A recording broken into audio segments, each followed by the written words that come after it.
안녕하십니까. 오늘은 이 시간에는 심장 질환에 대해서 알아보도록 하겠습니다. 우리가 주위에 보면 흉통이 있거나 좌측편으로 뒤골이 당긴다든지 그 다음에 어깨에 결린다든지 이러면은 대부분 심장 질환에 문제가 있는 경우들이 허다히 많습니다. 이런 경우는 빠른 시일 내에 병원 응급실을 내원하여서 진료를 받는 게 상당히 중요합니다. 그래서 오늘 심장 질환에 대해서 살펴보도록 하겠습니다. 우리 심장의 구조에 대해서 간단하게 살펴보도록 하겠습니다. 심장은 심근은 주먹보다 약간 크다 이렇게 생각하면 돼요. 주먹보다가 약간 큰데 근육으로 이루어져 있고 폐 사이에 약간 왼쪽에 이렇게 기울어져 있습니다. 그래서 우리가 흉통이 올 때는 왼쪽이 흉통이 오죠. 근데 이 심장은 혈액을 몸으로 옮기게 하는 역할을 하거든요. 혈액에는 산소와 영양분이 있지 않습니까? 그래서 이제 1분에 보통 60회 내지 80회 심장 근육의 수축이 있습니다. 근데 이제 우리가 혈액을 말단 조직으로 옮기는 걸 체순환이라 하는데 보통 이제 자심방에서 대동맥, 그다음에 동맥, 조직, 정맥, 대정맥, 우심방까지 오는 과정을 체순환이라 하고, 폐순환은 산소 부족 혈액이 폐에서 산소를 공급받는 순환을 폐순환이라 합니다. 보통 이제 우심실에서 폐동맥, 폐정맥, 자심방 이렇게 이제 순환되는데 이게 폐순환입니다. 우리 심장은 우리 중고등학교 때 배웠지만 두 개의 방과 두 개의 실이 있다 그러죠. 우심방, 우심실, 자심방, 자심실 이렇게 돼 있고, 우심방과 우심실 사이에는 3천판이 이렇게 있고, 그 다음에 자심방과 자심실 사이에는 2천판이 있습니다. 우리가 이제 우심실과 폐동맥 사이에는 폐동맥판이 있고, 이제 자심실과 대동맥 사이에는 대동맥판이 있습니다. 간상동맥 그건 이제 아까 얘기했지만 산소나 영양분을 이제 옮기는 역할을 한다 이렇게 알 수 있죠. 근데 이제 우리 간상동맥 하면은 우리가 이제 심장도 영양분과 산소를 공급받아야 되는데 이 간상동맥이 이 세 가지가 있습니다. 세 가지. 첫 번째는 우간상동맥이고, 두 번째는 전하행 간상동맥이고, 그다음 자해선 간상동맥이 있습니다. 자, 우리가 이제 맥박은 정상 맥박은 1분에 80회, 이제 60회 미만은 서맥이라 하고 100회 이상이면 빈맥이라고 합니다. 우리가 이제 불규칙한 것을 부정맥이라 합니다. 부정맥 같은 경우에 심장 질환 중에서 규칙이 심장이 이제 이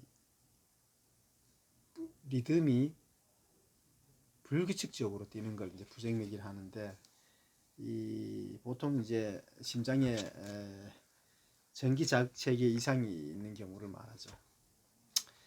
근데 이제 이런 증상이 오는 원인은 이제 심장에 질환이 있다는 거죠. 간상동맥이나 심근질환이나 그 다음에 판막질환, 고혈압 등 이런 질환이 있을 때에 발생이 된다는 거고, 그 다음에 이제 폐질환이 있어서 이제 산소를 공급 못하는 경우가 있죠.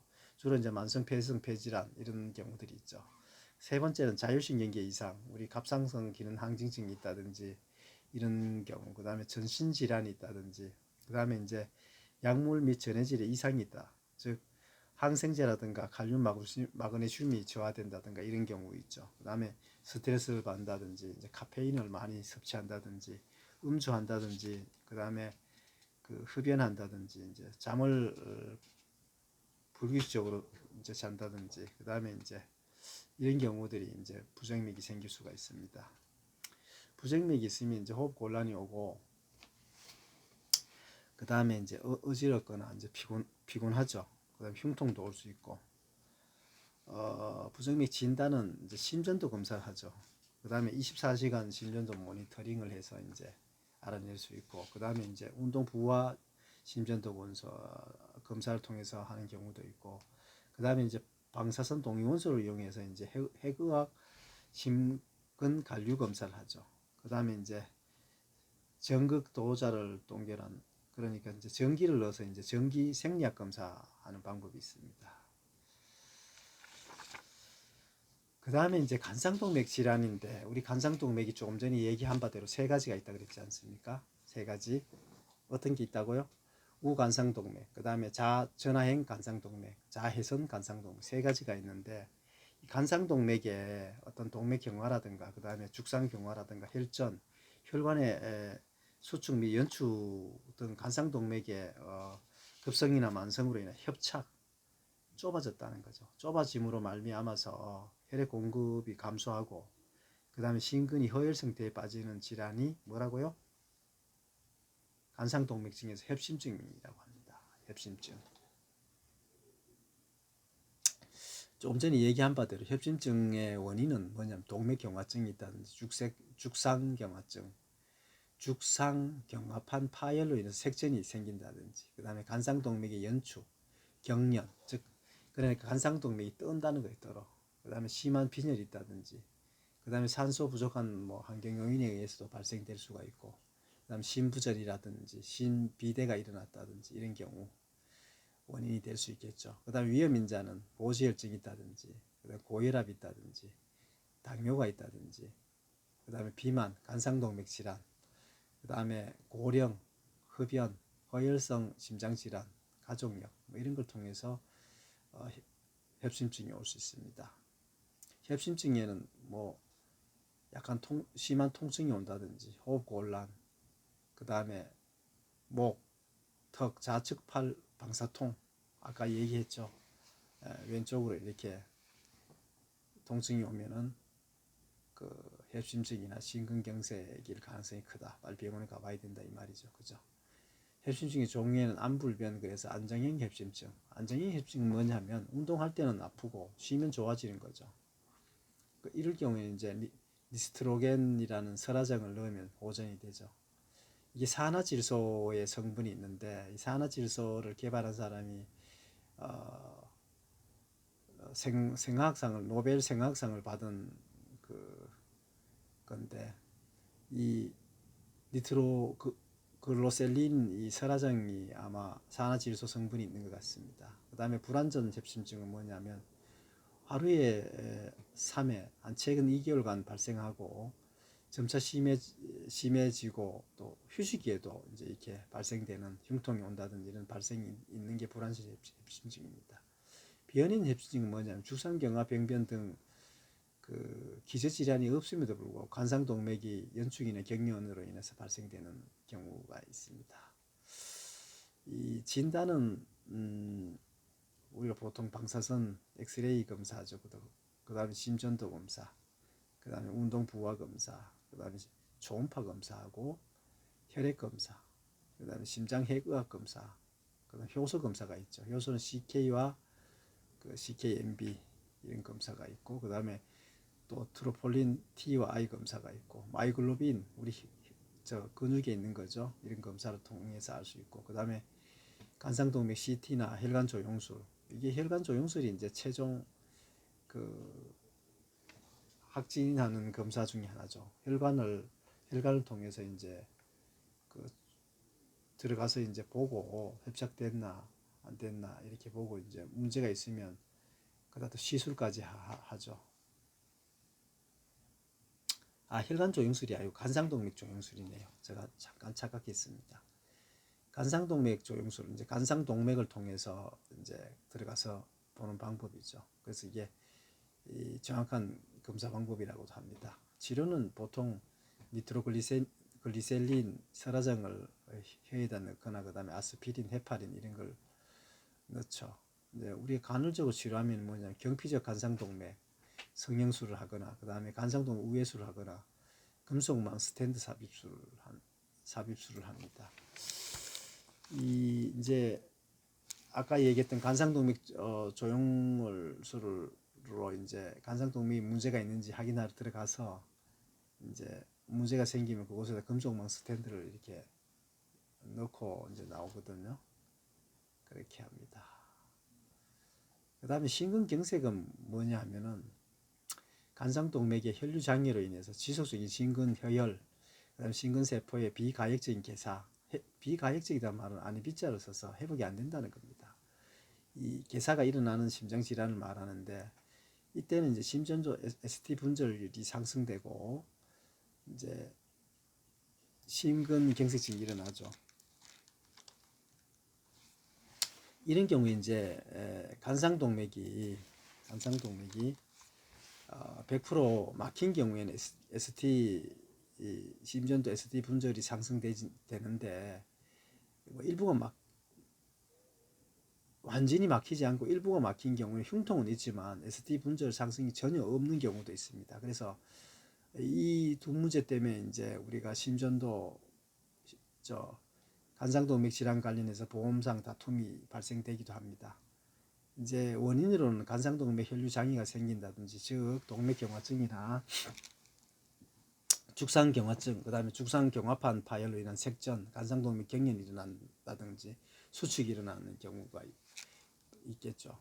이 위험 인자는 우리가 나이가 많은 고령이라든가 이제 경구 피임약을 오래 사용한다든지 흡연, 음주, 그다음에 고혈압, 당뇨, 가족력, 쇼크, 빈혈, 선천성 기형, 혈관염, 대동맥류, 그다음에 산소 부족해지는 상황 뭐 이런 것들로 인해서 이제 심근경색이 발생할 수 있다는 겁니다. 증상으로는 보통 이 심장에 통증이 오든지 호흡이 곤란되고 그다음에 좌측팔로 이어진 이 좌측에 방사통이 온다든지 그다음에 보통 이제 협심증 증상과 비슷한데 이제 더 오래 협심증보다 더 오래 지속된다는 게 좀 차이점이 있습니다. 속이 또 쓰라릴 수 있고 구토가 일어날 수도 있죠.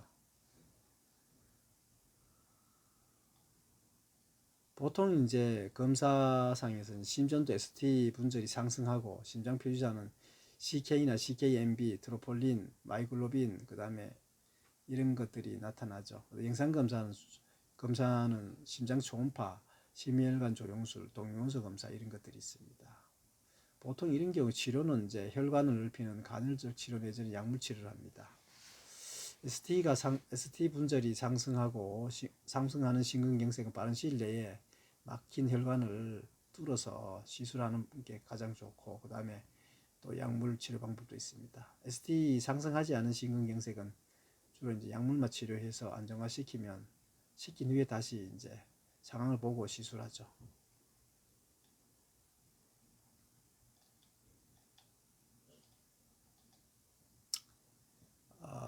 그 다음에 이제 부정맥, 아까 부정맥 대략 얘기했죠.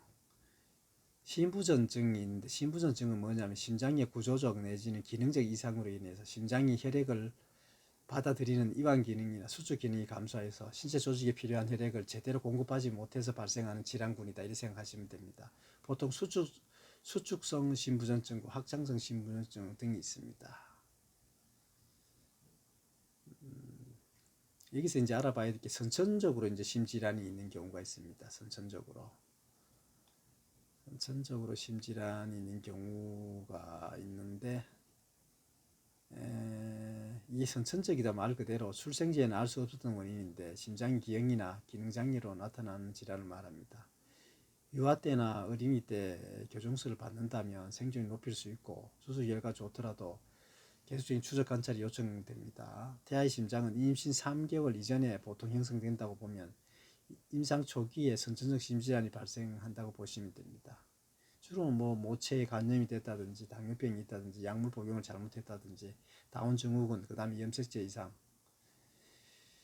그 다음에 이제 미숙아로 출산했다든지 이런 것들이 있죠.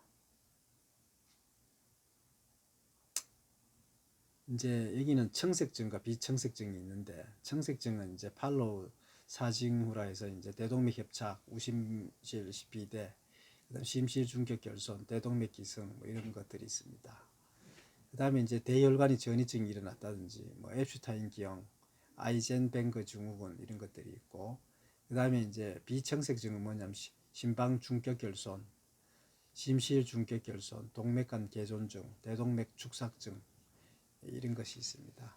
이게 청색증이냐 비청색증이냐 이 말은 뭐냐면 우리가 산소가 공급이 안 되면 사람이 이제 청색 파랗게 되지 않습니까? 그런 걸 이해하시면 되겠습니다. 그 그 다음에 이제 가와사키병이라고 있는데, 가와사키병은 뭐냐면 어린이 심장병이라고도 하거든요. 급성 열성 혈관병이다 이렇게 알아보시면 됩니다. 진단 기준이 굉장히 중요한데, 이제 혈관염증이 있다 보니까 이제 5일 동안 계속 발열이 일어나겠죠. 그 다음에 이제 이 눈이 충혈되고 빨갛게 된다 이렇게 보고, 딸기혀, 입안에 점막이 생기고 온몸에 붉은색 반진이 일어난다, 발진이 일어난다, 목에 임파선이 붓거나 그 다음에 손과 발이 빨갛게 부어오른다 이렇게 생각하시면 됩니다. 그 다음에 이제 손과 발이 빨갛게 부어오른다, 5일 동안 고열이 계속되고 그 외에 이제 위 증상 5가지 중에 4가지가 보이면 가와사키병으로 진단할 수 있습니다. 치료는 이제 면역 글로불린 아스피린을 투여하거나 그 다음에 혈전 예방과 혈전 치료는 관상동맥병 정도에 따라 달라진다고 보면 되겠습니다. 보통 이제 혈전을 예방하기 위해서 이제 와파린이나 아스피린을 투여하죠. 이상과 같이 이 심장질환에 대해서 대략 알아봤습니다. 감사합니다.